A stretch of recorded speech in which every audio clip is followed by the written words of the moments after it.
Today on XPlay, we explore ancient Chinese history, and it's full of fabulous outfits and dead BioWare franchises. Plus, XPlay's pandering to anime fans is over 9,000.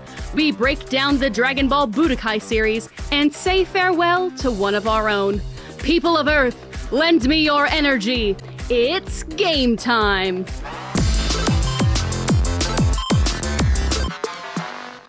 Hello, and welcome to XPlay.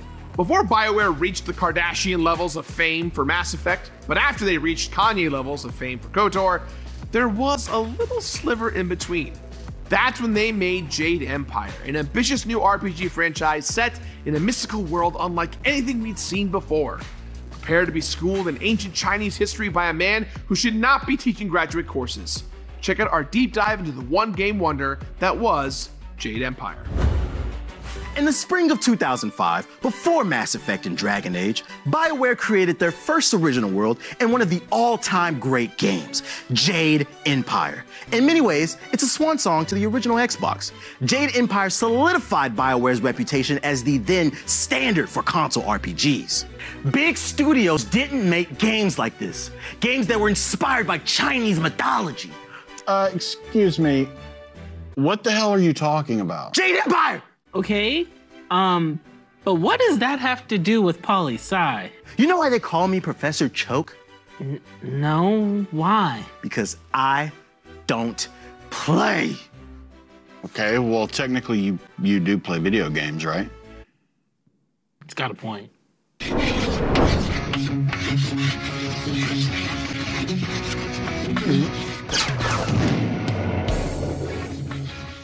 Jade Empire is part of an exclusive club of games that are both great and never got a follow-up or a sequel. Franchises that instantly showed such promise and were never heard from again. During the 6th console generation, BioWare had made its name delivering incredible RPG experiences set in pre-existing properties, from bringing the world of Dungeons & Dragons to the digital life with Baldur's Gate, to redefining what a Star Wars game could be with Knights of the Old Republic. Both titles were met with critical and commercial success, but they left BioWare with the desire to create an original IP. An RPG set in a Chinese mythology backdrop had long been a dream of BioWare, and instead of creating a sequel to KOTOR, they used their newfound clout to make that dream come true. Deciding to continue their fruitful relationship with Microsoft, Jade Empire was announced in 2003 to be an exclusive for the original Xbox. I had spent so much time playing this game, I just really teaching a lecture on Jade Empire right now. Like, what the hell is happening? I don't know, man. I heard this guy does this, but I thought everyone was exaggerating when they told me. This is literally the only credit I need to graduate. Hey, buddy! You got something you want to share with the class? I was just saying that I think Jade Empire is one of the best RPGs of the 6th generation, incredibly slept on. Goddamn right it was. That's just a copy of Street Hoops. And it's empty. Pop quiz! Which Nathan Fillion voice character was the slimiest piece of shit in Jade Empire? The correct answer was Gao, the Lesser. Okay, so like, what's the deal with Professor Choke? Dude, I don't know. He does this all the time from what I've heard. Apparently last semester, he just started violently crying in the middle of class and then started screaming, bullet storm, at the top of his lungs, and everyone thought it was a threat until they realized he was talking about the game. I mean, to be fair, it's a really good game. Shit, with that f***ing leash mechanic? Dude, went so hard! Doesn't have a thing to do with poli-sci, though. Nope.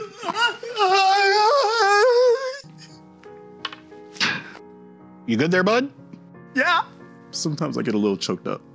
Is that why they call you Professor Choke? So anyways, let's talk about why Jade Empire was a banger. Up until Jade Empire, BioWare games had mostly been traditional RPGs built around D&D rules. Even in KOTOR, there was a digital dice roll that determined how effective your attacks would be. BioWare had changed the format significantly with Jade Empire, switching to an action-oriented, real-time combat approach. This only made sense as BioWare wanted to truly make the player feel like they were a martial arts master. The battle system was simple yet effective, with a button for light attacks, strong attacks, and a dodge. The thing that truly set apart the battle system was the amount of fighting styles you could unlock as you progress, from the martial arts style, the magic style, weapon styles, and even a transformation style. Jade Empire provided you countless ways to beat down your foe. Have you ever transformed into a toad and stomped a man to death? That shit is exhilarating. It's the closest thing I've felt to joy in years. You want to talk about it? Yeah, if by it you mean Jade Empire story. Oh, come on, man. Jesus. True to BioWare's tradition, Jade Empire's story boasted a strong, character-driven story filled with multiple twists and turns. After building your character, you're quickly thrown into a plot involving undead spirits, bandits, dead ancestors, and the mythical forces trying it all together. As the last spirit monk, it's your destiny to bring either balance to the Jade Empire or leave it in darkness. Much like KOTOR, Jade Empire has a morality system where you choose to be good, evil, or something in between. Depending on what you choose throughout the game, you're presented with one of 3 endings. The game is filled with memorable characters from Wildflower to Sagacious Zoo to the slimy son of a bitch Gao the Lusser. Not to mention, the voice acting is strong across the board. That all sounds great, truly, but when are you ever actually going to tell us why we're in your class? Of course, I didn't get a chance to talk about the shoot 'em up minigame. Oh my God. Bruh, if this game was so great, then why wasn't there a sequel? Huh? Answer me that, Professor Cho. Because sometimes the best things in your life will leave you, and there's nothing you can do about it. Oh. But also, because of Mass Effect. Pop quiz! How many fighting styles were you able to unlock in Jade Empire? The correct answer was 32! With the release of the Xbox 360 and PS3, BioWare firmly had its eyes on the future. Jade Empire sold well, but apparently not well enough. You can do this, Choke. You can. Jade Empire did give BioWare the confidence to fully commit to creating its own IP in Mass Effect and Dragon Age Origins. A sequel to Jade Empire was in the works shortly after the original release, but a switch to a new engine to meet the demands of Mass Effect meant that the original concept of the game had to change before ultimately becoming scrapped. This allowed the developers to focus on Mass Effect and Dragon Age. Needless to say, both games were hits and only further established BioWare as the team to beat when it came to character-driven action RPGs.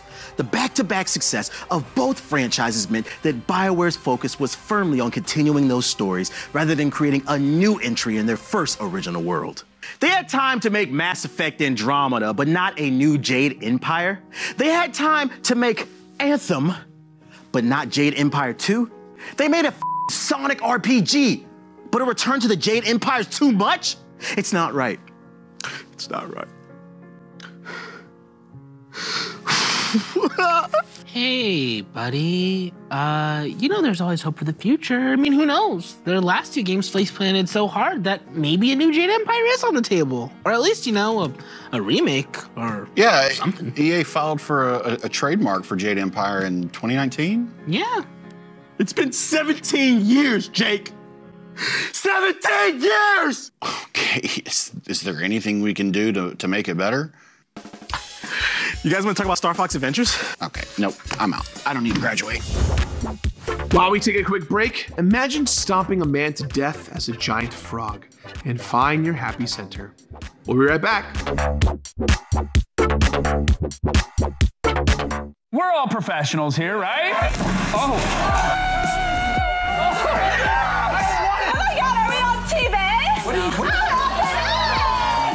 Show! Witness me! Assume the position, Kevin. This is the proudest moment of my entire life. I bet it is. Can someone clip that and send it to my mom, please?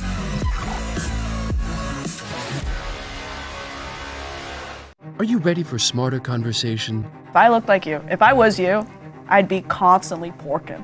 Elevate your media intake with Vibe Check. Prius drives like how old people screw. For researched discourse Hot dog's not a sandwich. that celebrates intellectual profundity.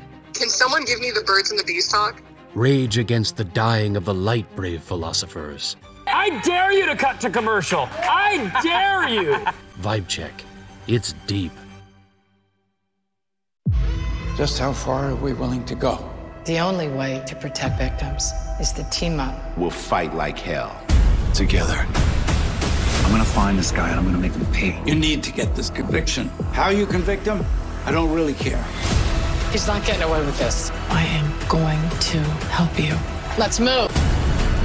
I know what justice is. Time to make this right. No one is above the law.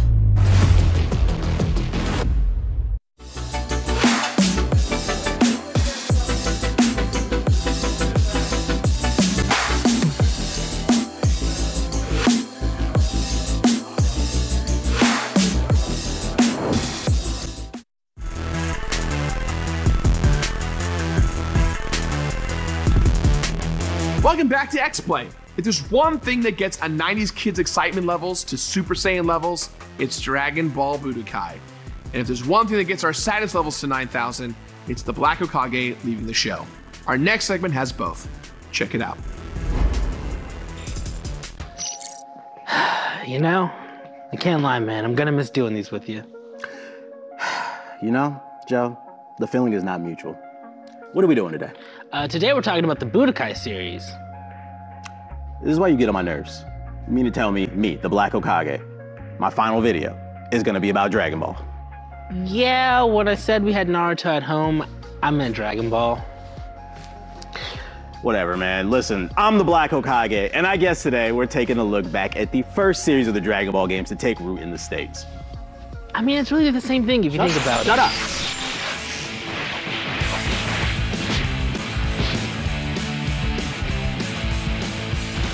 While Dragon Ball Z Budokai was the first Dragon Ball game to really take hold stateside, it was far from the first Dragon Ball game.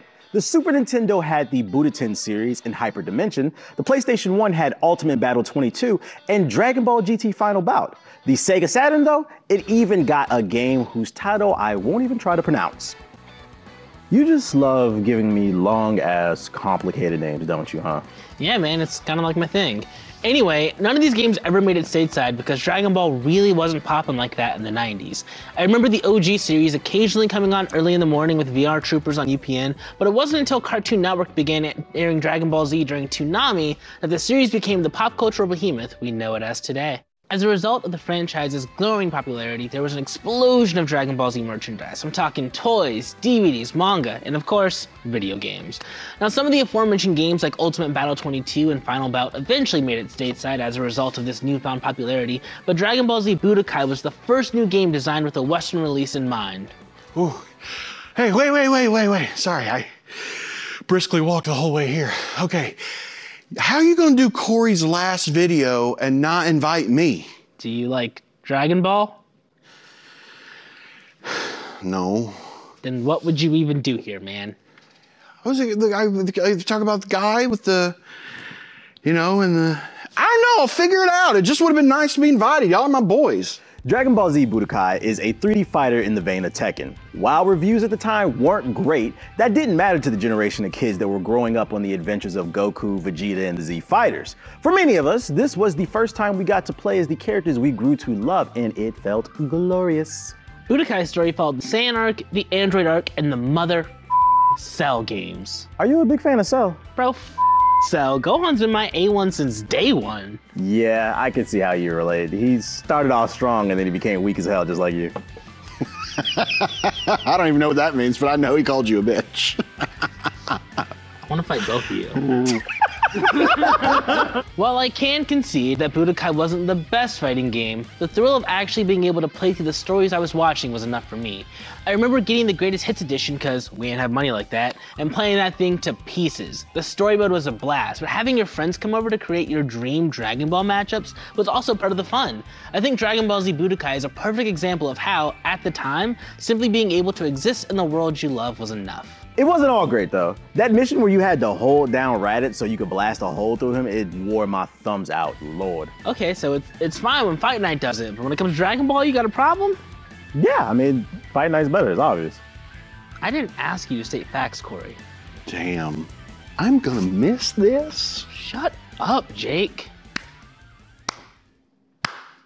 Typical Corey, Joe, and Jake not inviting anybody else to the fun. I didn't think you were a big fan of Dragon Ball. Dude, we were just gushing about Dragon Ball Superhero, and I'm dressed like Android 18. I just thought you were being a homie, dang.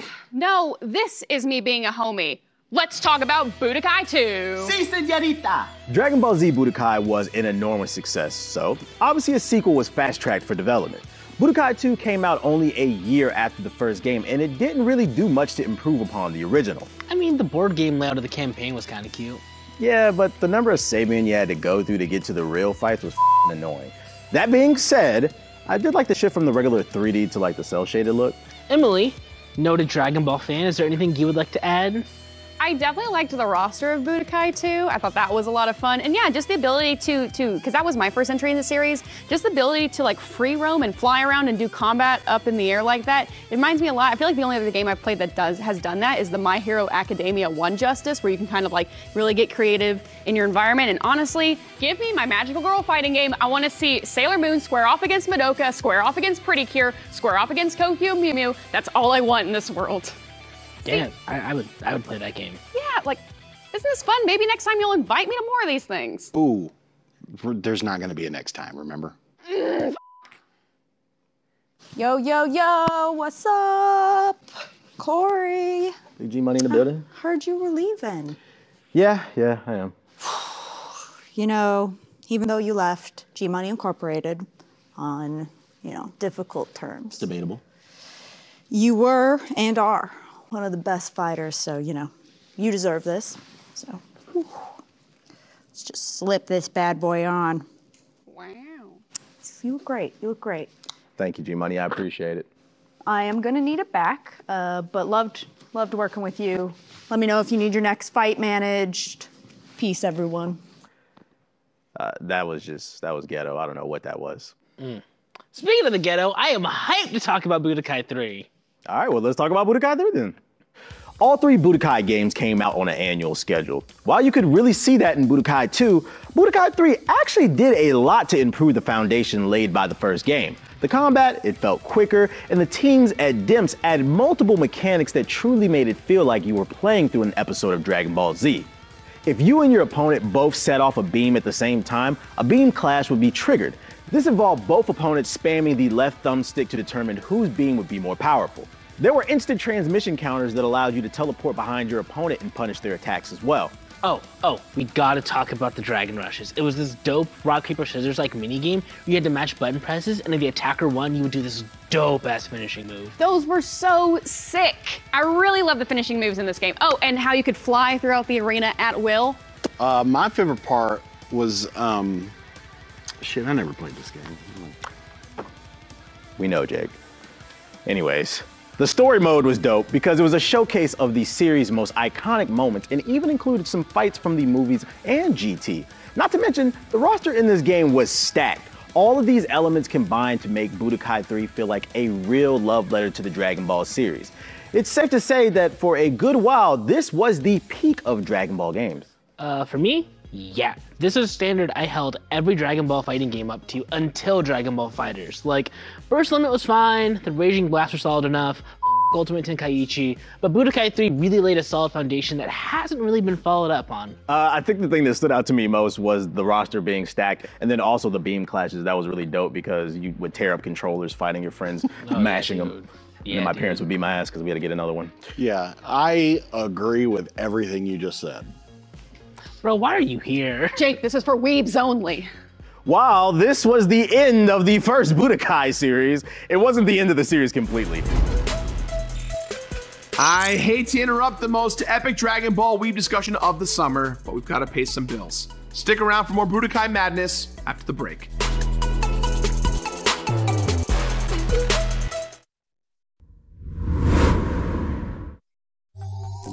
Many are called. Few are chosen. Who's tough enough to become the next Ninja Warrior?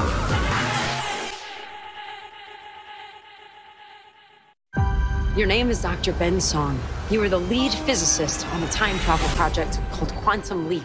You time travel into other people. What do I do? What do? You're the getaway man! Get us away, man! What kind of time travel project is this? There's someone in the past you need to help. Just out of curiosity, if the person I leap into dies, you die too. Good to know.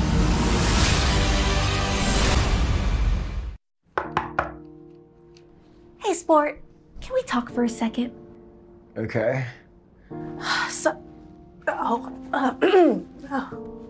Son, you know your father and I love you very much, right? Yeah. Adult relationships can be so complicated. What are you trying to tell me? These things are never easy.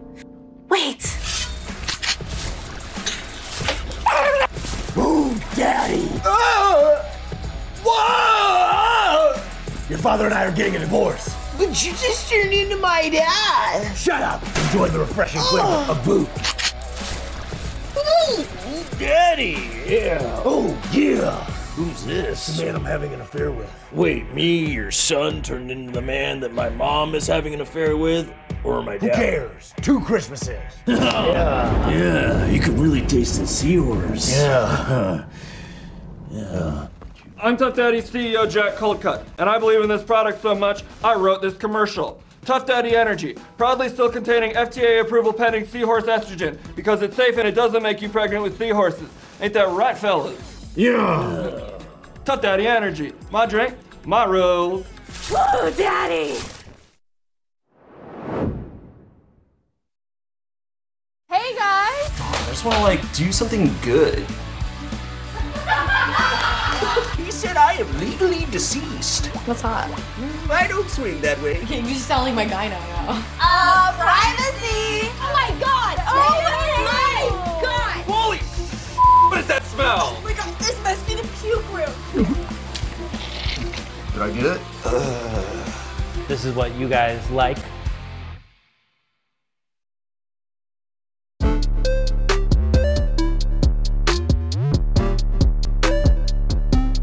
Welcome back to XPlay. We're diving into Dragon Ball Budokai, and everyone is throwing weeb cards on the table. Things are gonna get spicy. The Tenkaichi series transitioned the series into the behind-the-back arena fighter that most anime games follow to this day. The series isn't as fondly remembered due to it being regulated to the Wii and the PlayStation 2 as the HD era was just kicking off. On paper, the Tenkaichi games were kinda cool. The roster only got more and more stacked, with 3 having an almost upsetting amount of characters. The shift to the behind-the-back style was really cool to a 14-year-old me, but the motion controls were a lot. You basically had to do air cursive to get your specials off, and it was a crapshoot if it ever worked. The weird thing about the Tenkaichi games is that there isn't a lot of nostalgia behind them, but they're quietly some of the most influential anime games. Now, I'm not gonna sit here and act like I have the encyclopedia on anime games, even though I've played like all of them, but it sure does seem like there was a time before Tenkaichi and after Tenkaichi when it came to shonen anime games. It kind of felt like every anime fighter had followed in the footsteps of Tenkaichi. Naruto, My Hero Academia, Jump Force, One Punch Man, even Demon Slayer has followed the same behind-the-back arena fighter formula with a super simple combat system. How did such a basic approach become so popular? Why is every anime game the goddamn same? Watching Naruto and watching Demon Slayer are 2 very different experiences, but you wouldn't know that if you were going to go off their video games. Shonen anime, by and large, has such a strong potential for such incredible character action games, but 9 times out of 10, you either get a Dynasty Warriors clone or an Ultimate Ninja Storm clone. And while yes, many of the anime games of the PS2 era were quite janky, at least they had some diversity. I know the last decade has been pretty samey, but things are kinda looking up. There's Dragon Ball The Breakers, it's basically a Dead by Daylight clone that could be interesting. My Hero Ultimate Rumble is a battle royale set in the My Hero world, and to bring it back home, Dragon Ball FighterZ is actually a really good 2D 3v3 fighting game. Yeah, but as of now, those are the exceptions, not the rule, Joe. And I'm a black man. I'm contractually obligated to love shonen, and I just want the games to do more to honor that love. While I have to admit that Ultimate Ninja Storm 4 did the final Naruto Sasuke fight in a more emotional manner than the show, I can agree that things need to be shaken up. So, now that that's out of your system, can we talk about why this franchise fell? Sure, Joe. Okay, if I may interject, did this franchise really fall? I mean, they aren't making any more Budokai games, so... Yeah, but they're still making Dragon Ball games, a lot of them, like an absurd amount of them. You already mentioned Burst Limit and Raging Blast, but there was also Battle of the Z, the Xenoverse games, and bleh, Ultimate Tenkaichi. But I get what you're saying, Emily. The Budokai franchise didn't really fall, though. I'm just saying it just evolved. Exactly. You guys talking about Dragon Ball Evolution on the PSP? Frosk, we respect ourselves. Do you? I mean, like, you know, sometimes, or half the time. On that note, can we wrap this video up? But if we stop the video, that means you're leaving. Oh. Yeah, it's usually how it works. Corey, it's just been such an absolute blast being a producer and working with you. Weird West, Mass Effect, even the hellscape that was Rainbow Six Extraction. It's just been, there's so many. It was a struggle. It was a struggle. But just thank you for everything you brought, and it was the best. Thank you. Yeah, I'll never forget our hell in an airport together, going to Saints Row and Madden. I don't know which one was worse, honestly. Waiting in the airport. Well, hell has 9 circles, Jake. We went the 2 together. But it was awesome working with you. You were game for anything. You worked your ass off. You know, you're going places, dude. I appreciate it. I'll never forget your army crawl across the balcony for Horizon Forbidden West. The show is so much better for having had you on it. Thank you. Yeah. Thank you. Yeah. All right. Enough of this mushy shit. I respect you. I admire you. But we got business to settle. How many times am I gonna have to teach you this lesson, old man? You really wanna go out like this? Yeah, dog. Yeah. Meet me in the lobby. 5 minutes. So this is it, Corey. The final bout. The one to decide it all. Considering I beat your ass and everything else we've done, I don't really know what else there is to decide, Joe. This is for pride, Corey. Respect. I took your pride when I knocked your ass out in the first round of Fight Night. What are we talking about? Can you just let me have anything? Just once. Just once. No. Never. Boy.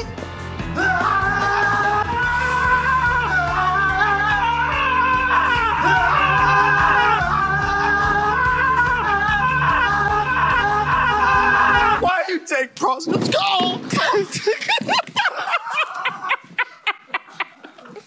Pour one out for the 3DS homies. Let's pour one out. Pour one out. We're going to be discussing the ethics of why they only made 1 Star Fox Adventures. This is probably the saddest thing I've ever seen. I don't know, man. There's nothing more embarrassing than witnessing a man eat an Xbox disc. Hey, Joe, I just remembered. One of my favorite things about the Def Jam series, the grappling system. I can't breathe. Shh. Where you going? You need to breathe, my boy.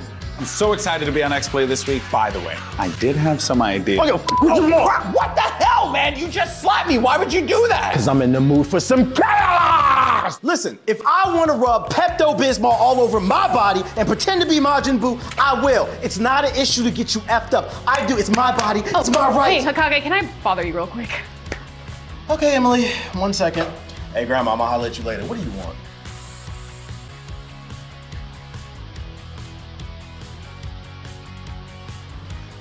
He has now become convinced that every machine in the office is his enemy. I just wanted to learn how to play Apex. And I'm sure your father wanted a son who wasn't a disappointment, but we don't all get what we want, do we? What the fuck? Let's not dawdle. Let's not waste any more time. Let's touch gloves, go to our corners, and get to fighting. We're gonna start right now. And let me tell you something before I leave, brother. I'm really proud of you for going after what you believe in. In so many cases, from the backgrounds that we come from, they beat the vision.